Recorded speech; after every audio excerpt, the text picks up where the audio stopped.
Come on, cause they could stall with us, it's such a fun time. Hello, would you like to be happy today? Now come on, cause they could stall with us, it's such a fun time.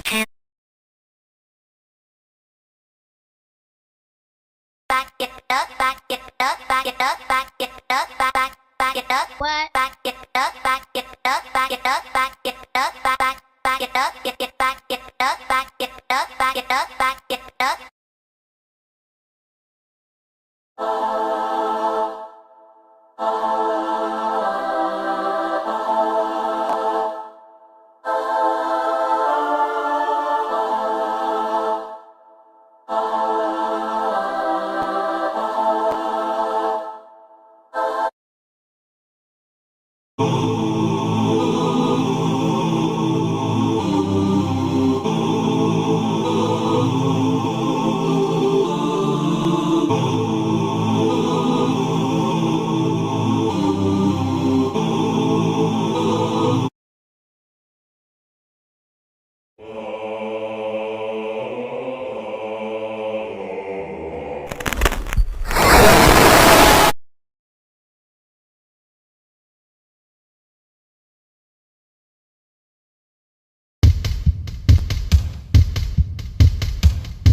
on, 'cause they could slow us. It's such a fun time. Hello, would you like to be happy today? Right now, come on, 'cause they could slow us. It's such a fun time.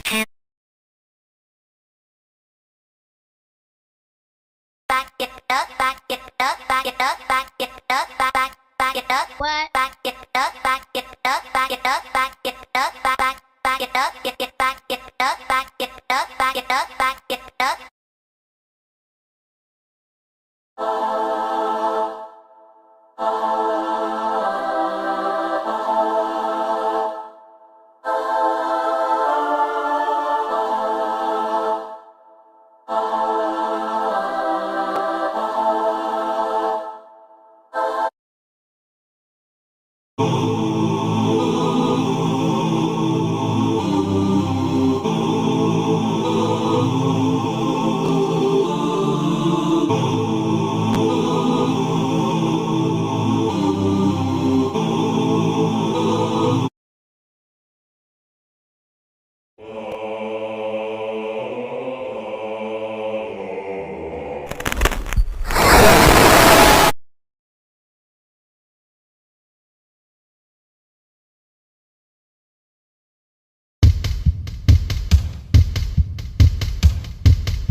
'cause they could stone us. It's such a fun time. Hello, would you like to be happy today? Right now, come on, 'cause they could stone us. It's such a fun time. Back it up, back it up, back it up, back it up, back it up. What? Back it up, back it up, back it up, back it up, back it up, get it back it up, back it up, back it up, back it up.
come on, 'cause they could slow us. It's such a fun time. Hello, would you like to be happy today? Right now, come on, 'cause they could slow us. It's such a fun time. Back it up, back it up, back it up, back it up, back it up. What? Back it up, back it up, back it up, back it up, back it up, get it back it up, back it up, back it up, back it up.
Ain't no GPS gonna find Durple's odd ends and echoes. That store sits like a wart on the city's underbelly, tucked between a busted Quiznos and some sketchy vape joint run by a guy who definitely makes moonshine in his bathtub. The flickering sign just says open, but the P don't light up no more. So yeah, from the outside it reads like a damn curse, which, you know, checks out. Durple, the owner, ain't exactly the kind of guy you'd invite to your church picnic. He looked like someone who smelled like old books and grave dirt. Long sleeves year-round, fingers stained like he'd been choking ink pens to death. Rumor was he used to be a man. Maybe a wizard. Maybe both. Who cares? Dude talks like a funeral director who just ran out of Prozac. The Thursday started like any other. Dusty sunlight barely cutting through the greasy blinds. Air thick with lemon-scented incense and regret. Then the door creaked open. Oren walked in looking like he'd sprinted through a funeral. Shirt half untucked. Sweat pouring off his forehead like someone turned up the thermostat in hell. He clutched this big-ass wooden frame full of spoons. You know the type, cheesy tourist crap. One from Niagara Falls, one from Vegas. Even one with a little IHOP logo. All bent slightly like they'd been in the junk drawer during a domestic argument. Durple didn't look up at first. He felt it. Then he sniffed once. Smells like dead mother and regret, he muttered, flipping the page of some ancient ledger. Another one, huh? Behind Oren was Wenda. And let me tell ya, she wasn't walking, nah. She was slithering in like a busted up centipede in a floral dress. Her spine looked like someone dropped a cactus on a broken marionette. Her eyes were full-blown produce-ile, red, bulging, way past their expiration date. Oren didn't notice her, but Durple sure did. Let me guess, Durple croaked.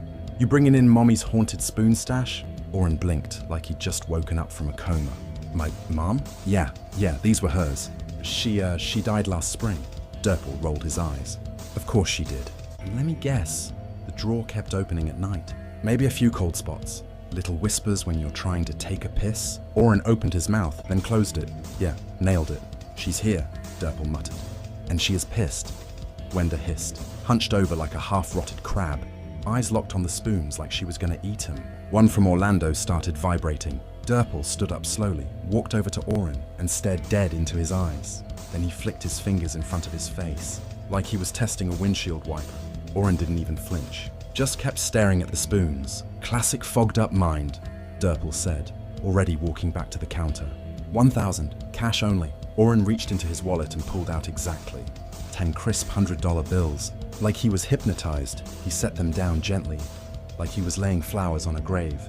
Durple scooped the cash, leaned in toward Wenda, and tapped the spoon collection. Malicious matriarch, let me guess.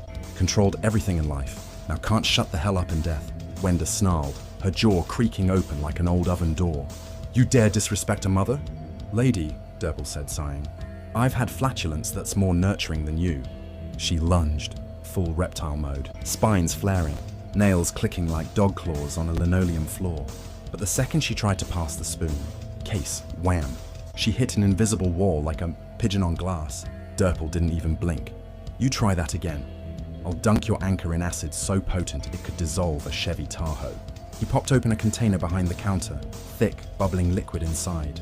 Fluoroantimonic acid, shimmered like something from a Marvel villain's lab. One of Wenda's eyes rotated independently toward the ceiling. The other tracked Durple's hand like a hawk eyeing a Twinkie. You've got options, Durple said flatly.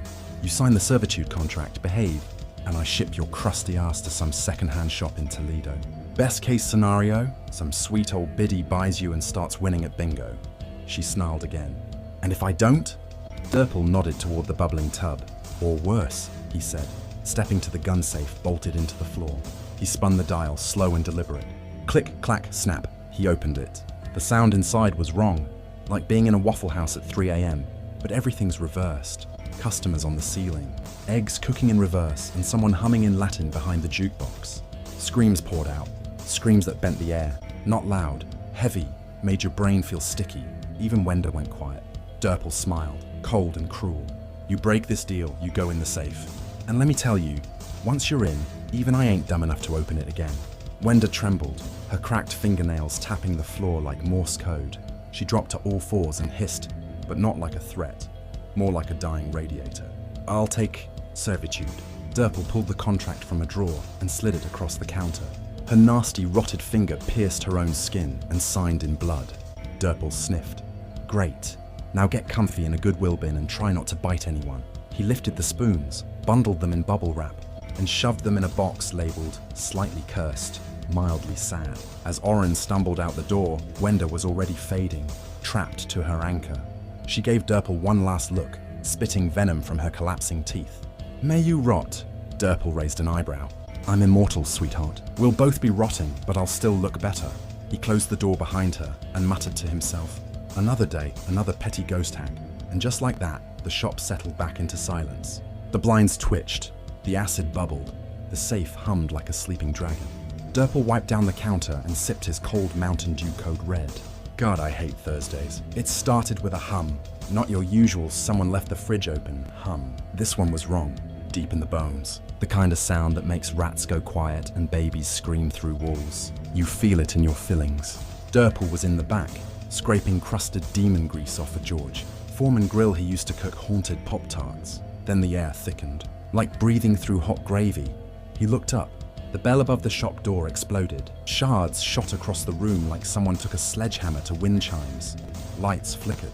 Incense curled up and died.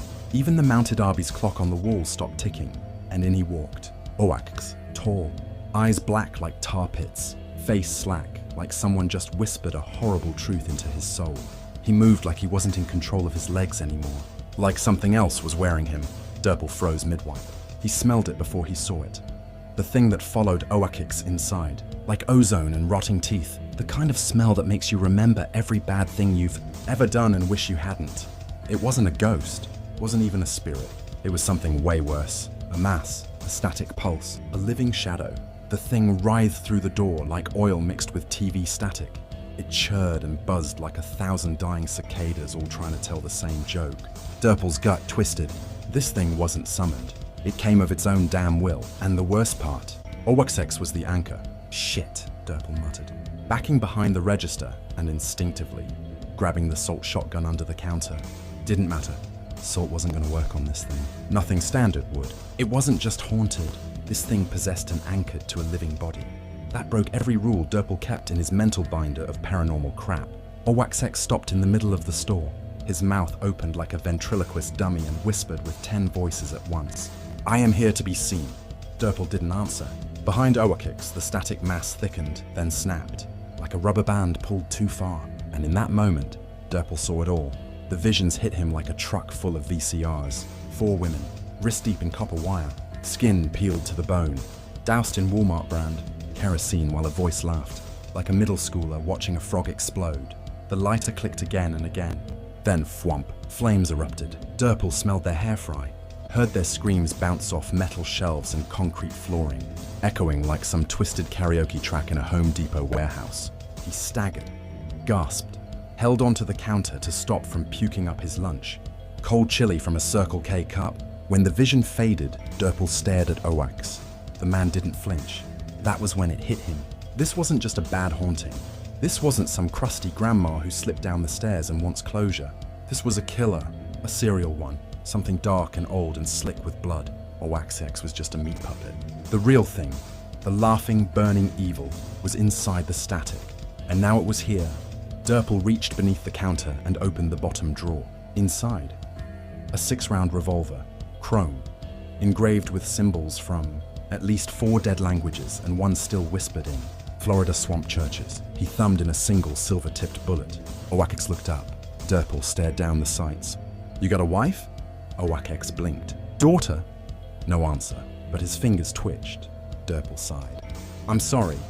Then he pulled the trigger. The blast echoed like thunder in a cave. Oax's chest burst open like a watermelon at a monster truck rally. The wall behind him got Jackson Pollocked in red. The static shrieked with delight. Durple dropped the revolver, hands trembling. Not from guilt, not really, from the thing laughing.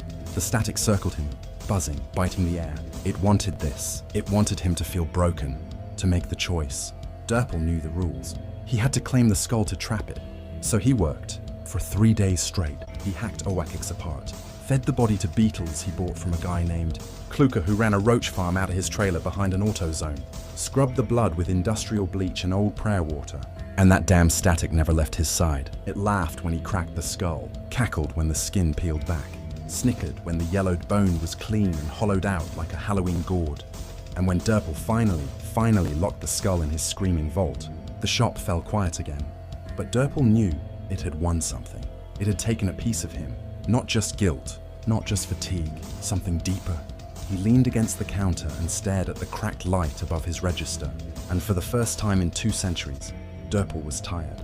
Durple didn't sleep for 2 weeks. Not because he couldn't, because every time he tried, he could still hear that godforsaken static laughing in his chest, like it had laid eggs in his lungs.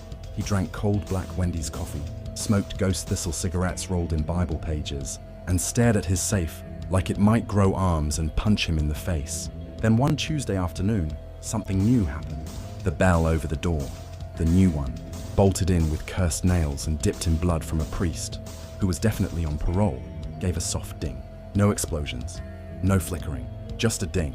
That scared him more than anything. Gray stepped in. Maybe 7, maybe 8. Little afro puffed out under a ragged Baltimore Ravens beanie. His hoodie was 2 sizes too big and had a tear near the hem that looked suspiciously like tiny. Claws had tried to crawl out of it. He carried a scratched-up plastic fire truck. The wheels clicked every few steps like a cheap metronome. Durple squinted. "Kid, you lost? This ain't Toys R Us. That ship's been sunk." Gray didn't say a word. Just walked up to the counter, stood on his toes, and placed the fire truck down gently. It hummed, just a little. Durple blinked. Then he saw the backpack. A second later, it twitched. Durple inhaled slow. "Ah, I see. Haunted sibling, huh?" Gray nodded, reached into the side pocket of his ripped Old Navy jeans and pulled out 2 crusty copper pennies and a tarnished dime. Dropped them onto the counter. 12 cents, Durple said with a sad little smile. "Cheapest soul rescue I've done all year." Gray stepped back. The backpack unzipped itself. Out crawled the ghost. Little dude wasn't older than 5. Skin was blue. Not cartoon blue, but soft, bruised sky blue. Like he'd drowned in the air. His eyes shimmered. His little fingers gripped the edge of the backpack. Like he wasn't sure if he should come out or not. Durple saw the story in the air behind him. Clear as day. Always is with the young ones. A shelf. Wobbly. Toys stacked high. A crash. A scream. Then silence. A crushed skull beneath solid oak. Quick death. Unfair. Lonely. Durple stepped around the counter and crouched. "Well, hey there, little buddy," the kid whimpered. He wasn't trying to scare his sister. He just didn't know where to go. "She can't see you," Durple said gently, pulling a small orange Chupa Chups from a cracked glass jar. "But I can." The ghost boy looked up. Tears pooled like puddles in his huge eyes. Durple unwrapped the sucker and handed it to him. The ghost took it with trembling hands. Slowly, his skin started shifting. Less dead, more dream. That pale ocean blue, like the shallows near Santa Monica. Durple lifted him into a hug. He weighed nothing, but the hug felt heavy. Gray didn't say anything, didn't have to. He just watched with that blank stare kids get when they're trying real hard not to cry in public. Durple opened the backroom door, past the jars of cursed molars, the cursed cassette tapes, the cursed Sparrow pizza box with eyes. At the end of the hall was the dumbwaiter. Old thing, rusty handle. Never plugged into anything, but it worked. Durple slid the kid inside, nestled the fire truck beside him. The boy's tears stopped. He waved, then he vanished into warm, golden light as the dumbwaiter creaked upward into the ceiling. Durple stared after it for a long, long time. Behind him, Gray zipped up his backpack, nodded once, and walked out the door without saying a word. The bell dinged. The shop settled again. Dust floated through the air like lazy ash. Durple turned, leaned against the counter, and cracked open a warm Dr. Pepper from the mini-fridge. He sipped, stared at the jar of acid, at the safe, at the wall still stained faintly from Oax's last breath. Then he looked up at the neon sign outside. Still buzzing, still broken, still missing the P. "Odd ends," he whispered. "Even odder customers." He laughed to himself, a dry, crackling thing. Then he pulled the blinds down, lit a fresh stick of cursed sandalwood incense, and let the silence wash over the room like a thick blanket. For a little while it felt like peace. But peace never lasts in a place like Durple's. Not when the haunted always find their way back. Sky was the kind of dude who drank kombucha with a straight face and called every minor inconvenience a lesson from the universe. He was also the reason they were halfway up the goddamn Himalayas with a duffel full of camera gear and zero clue what acclimatize meant. "This is like my soul detox era," he'd said back in Denver, while stuffing a drone and ring light into a waterproof bag. 10 days off-grid, full spiritual unlock. No Wi-Fi, no drama, just enlightenment and maybe a brand deal. Durple had tried to say no, Hard pass, in fact. He liked Denver, liked his air fryer, liked watching reruns of Cops with zero risk of frostbite. But Sky had that influencer confidence, the kind of delusion that drags people into MLMs and frozen mountains. And after he'd guilt-tripped everyone with phrases like boys trip and legacy content, Durple folded like a Dollar Tree tent. Gray got roped in because he had a drone license and serious repressed trauma. Simon came for the clout. Oren didn't say why he came. Oren never says much. He just watches. Quiet guy. Eyes like an exorcist. The kind of dude you want in a bar fight or a biblical reckoning. Anyway, by day 3, morale was not giving. Durple's thighs were chafed so bad he walked like he was hiding hamsters in his pants. Simon was out of dry shampoo and losing his mind. Gray hadn't slept in 2 days and kept mumbling about how the compass didn't match the sun. And Sky was thriving. Dude, take a pic of me handstanding on this rock with the clouds behind me. I want to caption it, holding up the heavens. Durple stared at him, dead-eyed. You're wearing neon Patagonia leggings, and you haven't pooped in 48 hours. You are not Moses. But Sky wasn't listening. He'd already yanked off his shirt and was positioning his tripod, dangerously close to a yak turd. Behind them, a Sherpa named Tenzin was chain-smoking without breaking stride. This was clearly his version of customer service hell. He said nothing, just kept walking while the Americans turned the sacred mountain into an episode of Jackass Soul Edition. Then they reached the bridge. It was straight out of a cartoon. Rickety, creaky, too high to be legal, slung across a glacial gorge with a wind chill that could slap your soul out. Simon immediately whipped out his GoPro. Oh yeah, baby. POV, surviving trauma for likes. Durple hesitated. I don't like this. Why is it swaying like it owes someone money? Sky was already halfway across, doing a slow-motion strut like he was auditioning for Mountain Bachelor. He stopped dead in the middle. Guys, this is it. This is the shot. He pulled out the ring light. Yes, a ring light. In the Himalayas. On a swinging bridge, over a death ravine, Oren looked up from tying his boots. He's gonna get eaten. Durple crossed his arms. By what, an ego collapse? That's when he appeared. At first, just a silhouette. Tall, thin, not hiker thin. More like forgot to eat for 3, decades thin. Wrapped in a tattered scarf. No backpack, no gear. No warmth in his eyes, just wrong. He stood at the edge of the bridge, watching. Sky waved. Hey man, just give me 2 secs. We're vibing real quick. No response. Simon muttered. That's a whole serial killer vibe. We should go. Durple. Nah, I've seen this movie. With a cold open. Sky, still posing, shouted, almost done. Just a light touch-up. Hashtag minimalism, you know? Then it happened. The man stepped forward. Not in a normal way. More like he was on tracks. No bounce, no sway. Just gliding forward, stiff and silent. He stopped inches from Sky. Sky looked up, froze. The man didn't speak, didn't blink, just stared. Then, with one weirdly fluid motion, he shoved past, clipping the ring light. It fell. The whole setup toppled over the edge. Tripod, light, Sky's sense of self-worth, all gone. Sky turned red. Dude! That was gifted by my ex's manager. That was a PR exclusive, carbon-neutral ring light.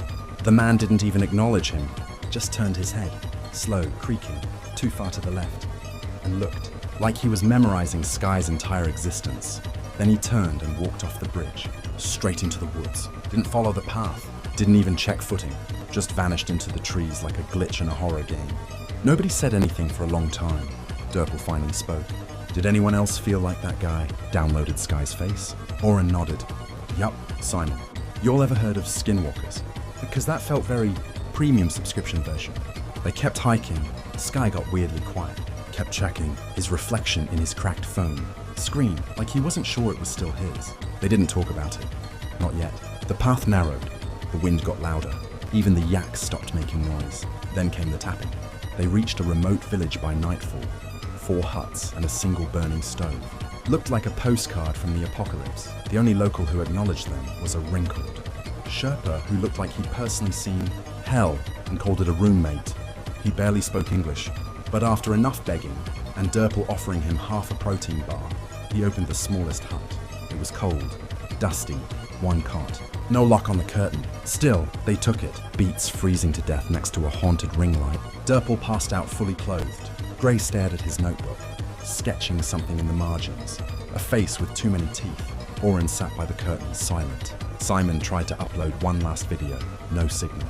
Sky sat in the corner whispering to himself. Then, tap, tap, tap on the window. Everyone froze. Simon, please tell me that's just a goat. Oren moved to the curtain, peeked. Nothing. But then, a shadow moved. Just a flicker. Just enough. Sky whispered. He's back. Durple. Nope. No! I ain't dying on a GoFundMe flyer. Then the curtain shifted on its own, ever so slightly. And outside, a face pressed against the glass. The man. Same dead eyes. Same wrong skin. Only now, his mouth was open. Like something inside was stretching it. And behind him, deep in the dark, something bigger moved. A shape, a thing, something hunched. Antlers? Fur? Hands too big and wrong? Durple clutched his sleeping bag like a rosary. Simon turned off his phone. Gray whispered something that sounded like a prayer. And Oren never moved. He just looked the thing dead in the face and said, "We're already tagged." Nobody slept.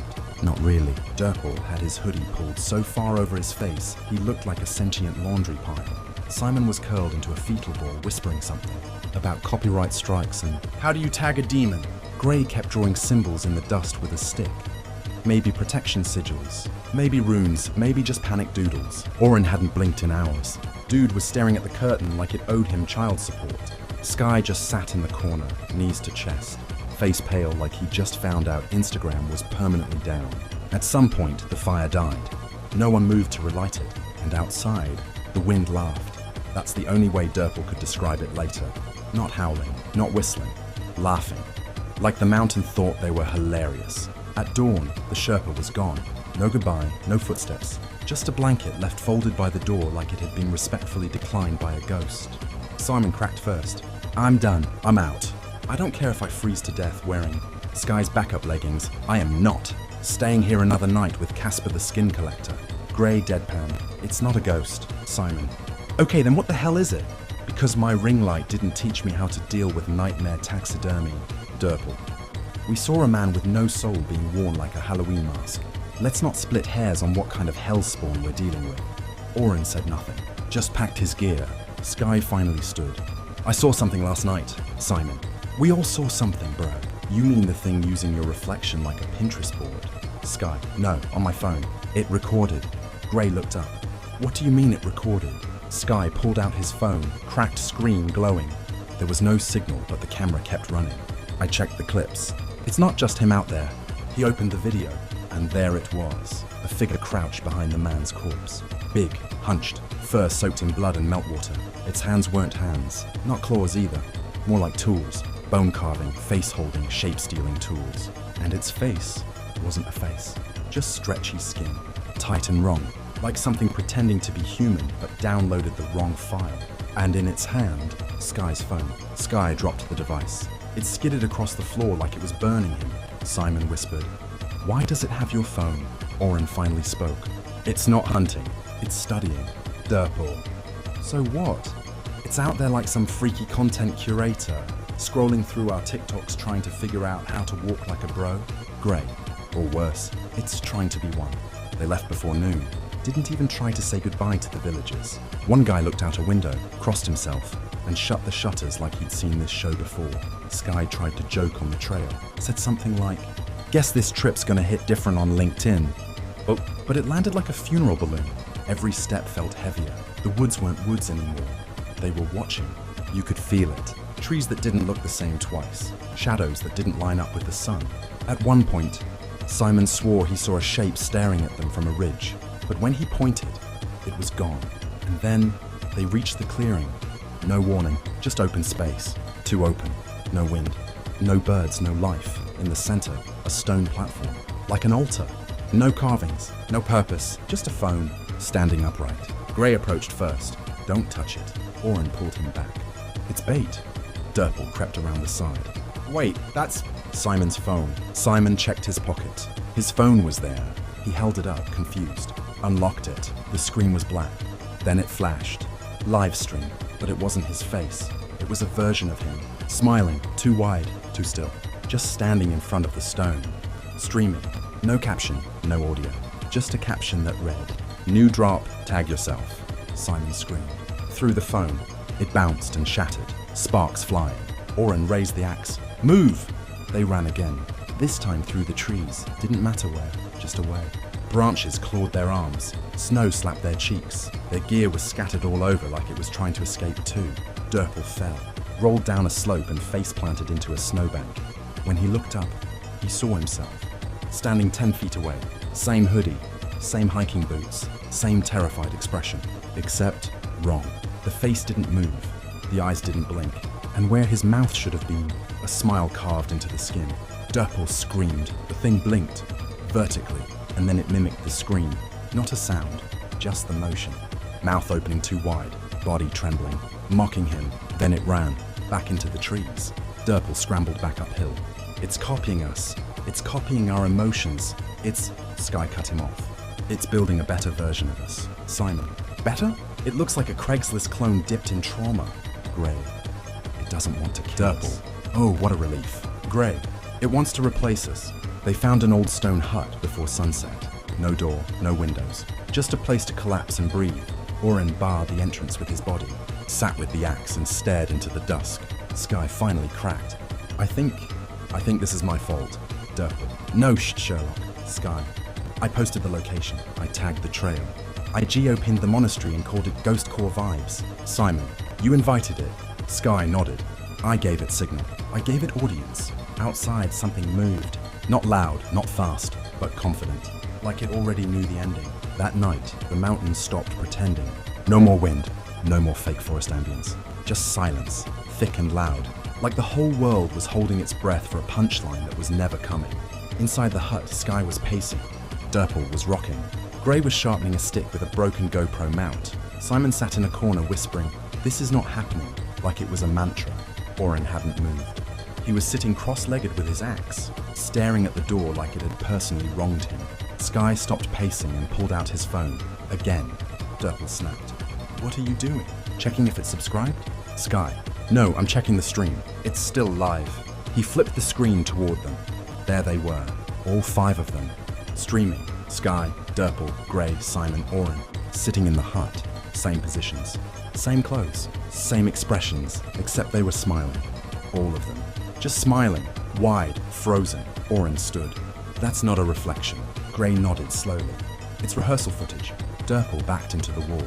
"That thing is LARPing our trauma." Simon. "Bro, it's got our faces. It's got our mannerisms. It knows how we die before we do." Oren pointed at the wall. "Shut the light off." Sky hesitated. Then the light went dark, and everything got louder. Crunching footsteps, wet dragging, something scraping bone on bark. Simon peeked through a crack in the wall, then screamed. Outside were 5 of them, standing still in the snow. Each one a copy, a parody, a Halloween store version of the group. Derpel's doppelganger was wearing his old hoodie, wrong side out. Sky's clone had the jawline, but too much. Like someone dialed the settings to Instagram filter max. Simon's double wore a camera strapped to its chest, its lens fogged with blood. Gray's version was the worst, because it wasn't smiling, it was crying. But the tears were black and steaming. Derpel grabbed a flare.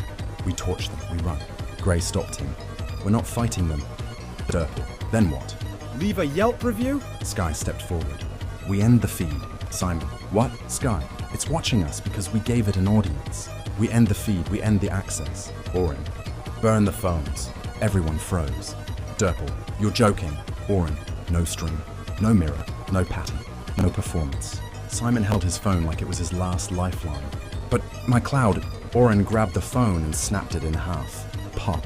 The stream blinked off. Derpel hesitated, then smashed his too. Gray dropped his to the floor and stomped it with both boots. Sky hesitated, then looked out the window. The creatures were closer now. He took a breath and crushed the phone with a rock. Simon threw his last. Gone. The silence after was unnatural, like a spell had been broken mid-sentence. Then, from outside, a sound like ripping cloth and screaming air. The fake Sky collapsed into the snow. The Derpel copy twitched, shook, then deflated like a meat balloon. Gray's fell backward, into the fire pit outside and burst, like it was made of glue and shame. And from the forest, it roared, not like a beast, like something angry it had been unplugged. The sky split open, snow peeled sideways, and behind the trees, it came, 10 feet tall, back bent like a spider trying to walk human. A face like a stretched out screen covered in other faces, some blinking, some weeping, some still smiling. It lunged at the hut, too fast, Oren charged.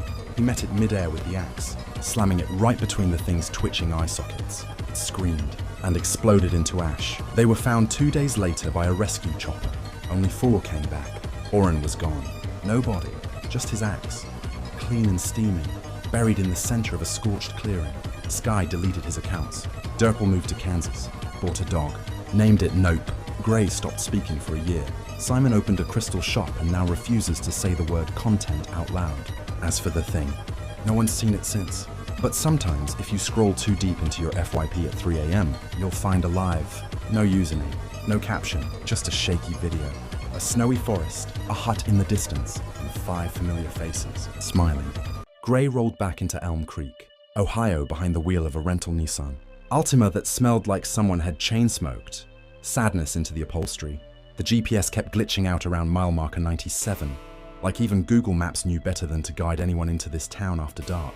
He hadn't been back since graduation day, 20 years ago, back when he was 17, pimply, and hopped up on plans to move to LA, maybe produce synth pop in a studio. That didn't smell like church basements and basement churches. He got out, got free, and now here he was, creeping through Elm Creek's cracked up streets, like a dog that ran back after getting neutered, all because his mom died, heart attack, middle of the night, slumped over a bowl of Wheaties with half an episode of Wheel of Fortune still playing. That's how it goes in Elm Creek, even deaths on a schedule.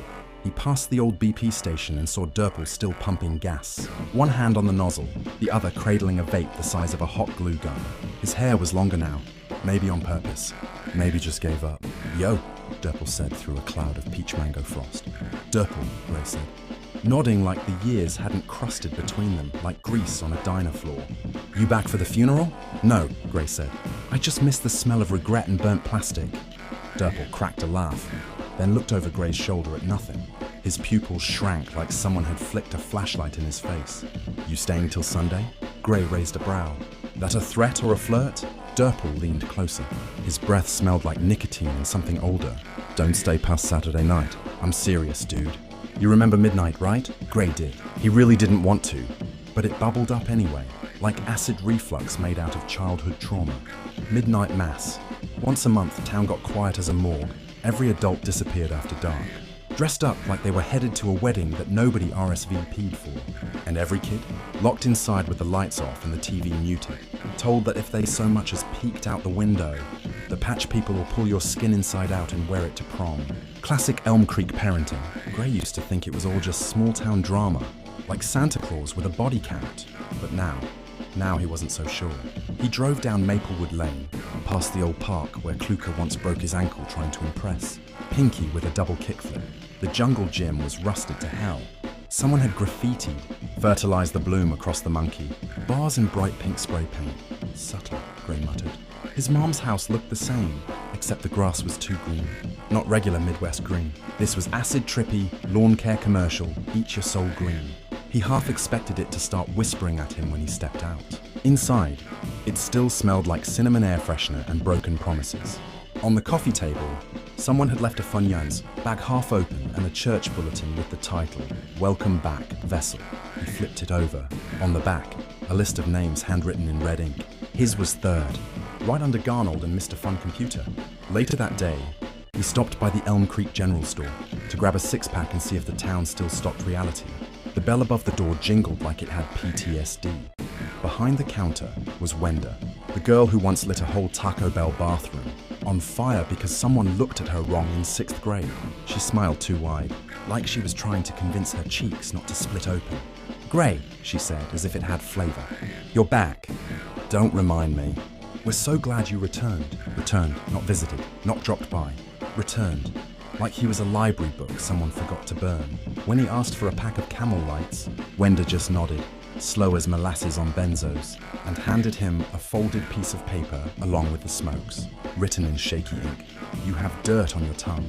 That means the bloom likes you. He didn't ask. He left. That night, Gray stood outside St. Veneria's First Blessing Church, staring at the crooked steeple as the last of the sun bled out across the Ohio sky. The steeple always leaned a little left, like it had opinions. It hadn't changed. Same stone arch. Same glass windows warped like they were sweating from the inside. Same preacher. Well, not the same. Mr. Sun stepped outside just as Gray turned to leave. He wore the same three-piece suit, same golden cross pinned to his lapel, same haircut that looked painted on, only his eyes were wrong. Too shiny, like someone sprayed WD-40 on his soul. "Gray," he said. "We've been warming your seat." Gray froze. "I didn't RSVP. "No need," Mr. Sun replied. "You were planted long ago." Back at his mom's house, Gray found a fresh envelope on his pillow. The paper smelled like wet dirt and rose water. Inside was a photo of him, sleeping. Behind him, a blurry figure in a choir robe. A single word was written across the bottom in red Sharpie. Soon, Gray didn't sleep that night. Because in Elm Creek, the dead don't rest, and neither do the roots. Gray woke up at 11:48 p.m., covered in sweat, mouth full of dirt. Literal dirt. It tasted like copper and mushrooms and something older. Something familiar. He stumbled into the bathroom, flicked on the light, and stared at himself. His tongue was black at the edges. His gums looked bruised, and behind him, just for a flash, he swore he saw someone in the mirror. Robes. Too tall. Grinning. Gone when he turned. Classic hometown hospitality. He spat into the sink, turned on the tap, and watched a thick, greenish-black sludge ooze out instead of water. It writhed like it was breathing. He backed up fast, heart punching his ribs like a boxer trying to get out of his own chest. That's when the doorbell rang. Gray didn't move. It rang again, longer this time. He grabbed the metal Pepsi sign from the kitchen, wall, heirloom level, now, and crept toward the door like a man with a good reason to hate surprises. He peeked out the side window. Garnold stood on the porch, still in his burgundy vest and Skechers, holding a bouquet of dead sunflowers and a casserole dish wrapped in tin foil. "What the hell?" Gray muttered. "A funeral and a potluck?" He cracked the door. Garnold smiled, and holy hell, it was all gums. "Evening, Gray," he said in that syrupy tone old people use right before they say something, wildly inappropriate or accidentally racist. "We brought dinner," he said, "and the invitation." "Thanks," Gray said, not taking the dish. "But I already ate a mouthful of topsoil tonight, so I'm good." Garnold's smile didn't twitch. "The patch is expecting you. Come midnight." Gray blinked. "The patch? Like the garden? You guys still growing haunted zucchinis or something?" Garnold just chuckled. "He's ready."